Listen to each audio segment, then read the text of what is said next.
Si vous vous êtes perdu sur YouTube et que vous débarquez sur cette vidéo, je m'appelle Michael Bieli, auteur en auto-édition sur la plateforme Amazon KDP. Et sur cette chaîne, je vous partage toute mon aventure, principalement axée sur la publication de Masayat Fantasy.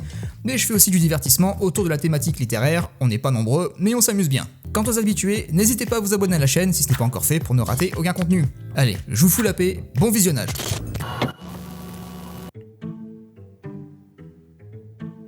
Je suis en train de réfléchir à comment commencer cette vidéo, mais j'ai aucune intro qui me vient. Salut. Aujourd'hui, on va s'attaquer à un élément crucial dans la conception d'un livre. Cet élément que je juge capital pour l'éventuel succès du livre est, à mon sens, beaucoup trop sous-estimé par les auteurs, mais aussi étonnamment par les maisons d'édition. Certaines, pas toutes. Il y en a quand même qui sont lucides. Vous avez deviné ce que c'est ? Bah oui, c'est écrit dans le titre de la vidéo. Pourquoi je pose la question ? Moi, je suis con des fois. On va donc parler de la couverture d'un livre. Alors ça peut être n'importe quoi, hein. Ça peut être un roman, une BD, un manga, un livre sur la science, sur les animaux, sur Jacques Chirac, ce que vous voulez. Dans cette vidéo, je vais vous expliquer ma vision d'une bonne couverture de livre, et puis ensuite on passera à la pratique. Je vous donnerai 5 conseils pour réussir la couverture de votre roman. C'est bon ? Vous êtes motivés ? Parfait ! Sortez de chez moi maintenant. Déjà, l'information essentielle à retenir, c'est que la couverture d'un livre, c'est un peu comme la miniature d'une vidéo sur YouTube. Il faut que ça attire l'attention. En bien ou en mal, quelque part, il faut que ce soit un peu putaclic. Alors je dis pas qu'il faut mettre des flèches rouges et des gros nichons pour que ça marche, encore que ça pourrait doubler vos chances. Ah, c'est mathématique, hein. Ça a été prouvé scientifiquement dans un laboratoire avec des couvertures de New Romance. Plus sérieusement, si vous partez dans l'idée de juste mettre une image que vous aimez bien, puis ensuite de rajouter le titre par-dessus, c'est plus une balle que vous vous tirez dans le pied là, c'est carrément un putain de missile. Une couverture de livre, ça se réfléchit en amont. C'est pas le truc qu'on fait à la dernière minute parce qu'on n'avait pas jugé ça important à la base. Je dirais que c'est même plus important que le contenu de votre roman. Parce qu'avec une couverture moisie, personne va s'intéresser à votre roman. Enfin, pire, même personne soupçonnera son existence. Et osez me dire que vous n'avez jamais regardé le résumé d'un livre à cause de sa couverture. C'est quelque chose d'humain. Quand on se retrouve dans un rayon de livres, un rayon qui est noyé de livres, c'est compliqué d'y voir clair. C'est comme quand t'es au rayon jambon et que tu vois 1 million de jambons différents dans des packagings qui se ressemblent tous. T'arrives pas à te décider. Ouais, cette métaphore était beaucoup trop personnelle. Fatalement, on va passer à côté de beaucoup de bouquins. Des bouquins qui auraient pu nous intéresser à la base. Mais le truc c'est que pour pas péter un câble, le cerveau va automatiquement faire le tri. Il va se concentrer sur les couvertures qui ressortent le plus, qui ont quelque chose en plus. Une mise en page unique, un titre accrocheur, une illustration de qualité. Nous sommes par définition attirés par ce qui est beau. Et même si le concept du beau est subjectif, on peut aussi juger une couverture objectivement, de par sa qualité visuelle et sa conception. Et c'est sur ce point que mes conseils vont s'appuyer. Voici 5 conseils pour réussir la couverture de votre livre. Vous êtes chaud ? Allez, on y va. Composez votre image. Très souvent, les images que vous appréciez regarder, que ce soit une peinture, une photo, une illustration ou un plan dans un film, très souvent, cela est dû à la composition de l'image. Chaque élément a une place bien définie qui met en valeur l'œuvre visuelle dans sa globalité. On va aller faire un petit tour sur Amazon et puis on va aller voir un petit peu ce qui se fait.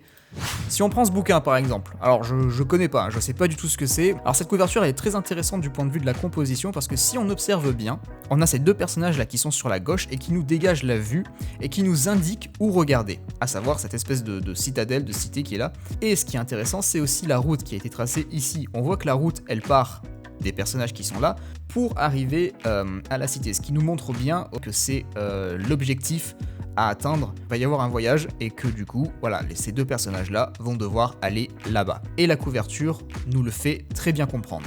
Ça, c'est de la composition.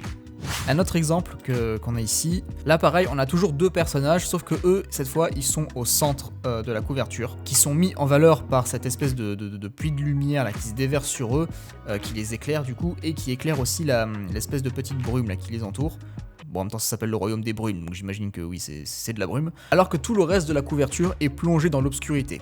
Et pourtant, on arrive quand même à deviner qu'ils sont dans une forêt. Mais c'est pas la forêt qu'on veut nous montrer, c'est pas ça qu'on veut voir. C'est les deux personnages là, qui sont au milieu. On veut porter l'attention sur ces deux personnages qui sont mis en avant par ce puits de lumière. C'est là-dessus que notre regard doit se porter. Là, on est sur une composition que j'aime beaucoup parce que c'est un schéma que j'utilise sur mes propres couvertures. C'est le personnage central qui prend toute la couverture dans un décor à peine identifiable. C'est un style qui est assez populaire, que beaucoup d'œuvres reprennent parce que visuellement c'est un effet qui fonctionne très bien. C'est simple et efficace et moi je trouve ça très badass pour le coup.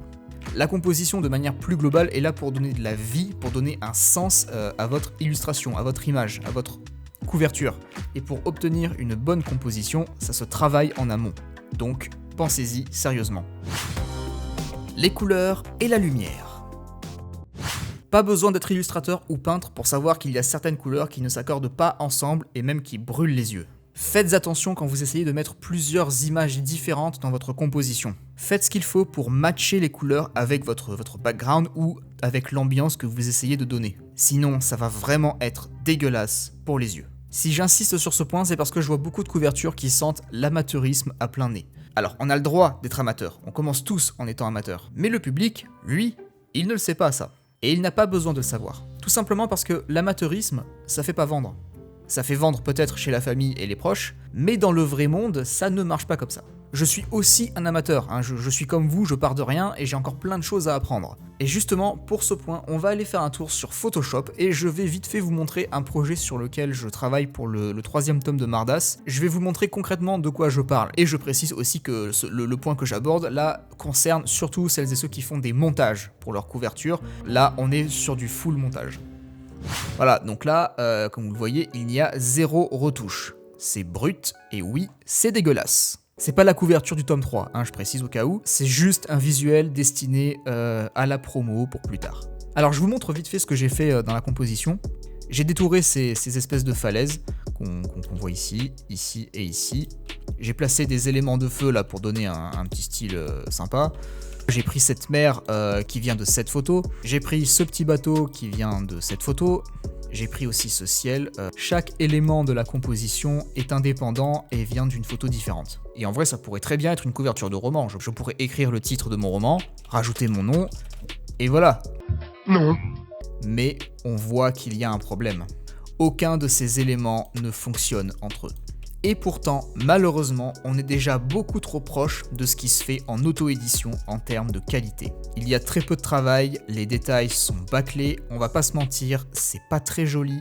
On voit que la mer ici, elle est beaucoup trop bleue, elle correspond pas du tout au coucher de soleil qu'il y a derrière. Pareil pour les falaises, on voit qu'elles ont absolument rien à voir avec le décor. Le bateau, pareil, il y a aucun détail, il y a rien, c'est dégueulasse. Alors, je vais pas vous faire un tuto complet parce que ça prendrait plus d'1 heure. Et il y a déjà des milliers de tutos sur Photoshop pour faire ce que je vais faire. Donc, faites vos recherches, braves gens, moi je suis juste là pour vous guider vers la lumière. Et en parlant de lumière, ici par exemple, j'aimerais matcher le tout avec le ciel, avec l'espèce de coucher de soleil. J'aimerais donner une teinte un peu dorée, un peu orangée à tout ça. Donc là, vous voyez avant le travail de la lumière, des ombres et des couleurs. Et maintenant, abracadabra.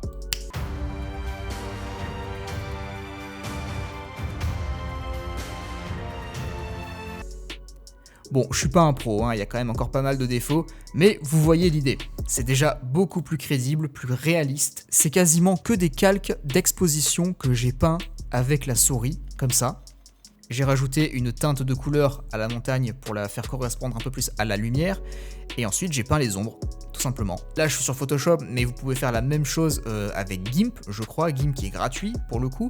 Voilà, donc ça, c'était pour celles et ceux qui font du montage. Après, vous pouvez aussi récupérer des images qui sont libres de droit et vous pouvez les modifier légèrement. C'est exactement ce que j'ai fait par exemple avec la couverture du tome 2 de Mardas. Je vais vous montrer la photo d'origine. Voilà, ça c'est une image que j'ai payée pour pouvoir utiliser librement. Je suis parti de cette image pour pouvoir arriver à ça.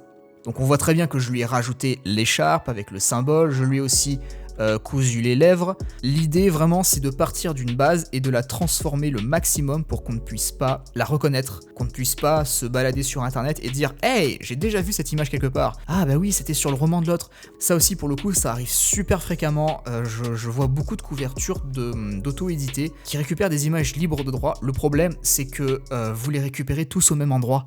Ce qui fait que ça arrive souvent dans les stories, sur Instagram par exemple, je crois tomber sur le même roman, mais en fait pas du tout. C'est juste que vous avez la même image de base, mais vous n'avez pas le même titre, vous n'avez pas la même histoire, vous avez juste la même image sur la couverture, et c'est dommage. Je sais que c'est compliqué, je sais que c'est dur, mais au bout d'un moment, voilà, il faut savoir ce qu'on veut, et malheureusement, c'est pas pro. Parce que ça montre clairement que vous vous êtes pas trop foulé, et ça peut desservir votre promo. Essayez vraiment, si vous partez d'une image libre de droit, comme ce que j'ai fait avec le deuxième tome de Mardas, transformez-la. Vraiment faites en sorte que l'image de base ne ressemble plus au résultat final. Le texte. Aussi, très important, faites gaffe avec le texte. Que ce soit le titre, le nom de l'auteur, etc. Faites très attention avec ça. Déjà à l'emplacement, pareil, là on est sur de la composition, mais faites aussi attention à la typographie, à la police, et aussi aux couleurs que vous utilisez. Pareil, là aussi ça m'arrive de voir beaucoup trop de titres avec des couleurs atroces qui ne se fondent pas du tout avec l'illustration. J'aimerais bien vous montrer des exemples, mais c'est délicat parce que j'ai pas envie de blesser des auteurs, même s'il y a peu de chances qu'ils tombent sur la vidéo, mais par respect je vais pas le faire. À la place, j'ai fait une reconstitution.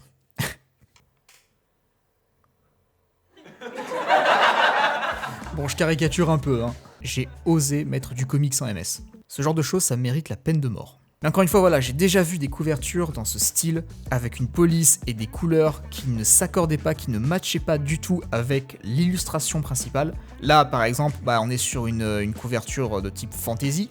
On voit que les tons de la couverture sont assez sombres et assez froids. Donc là déjà ce qu'on pourrait faire c'est déjà changer la couleur parce que ça va pas du tout. Donc là je le fais sur Photoshop mais vous pouvez faire la même chose sur GIMP par exemple, c'est pas un souci. En vrai on pourrait partir sur du blanc.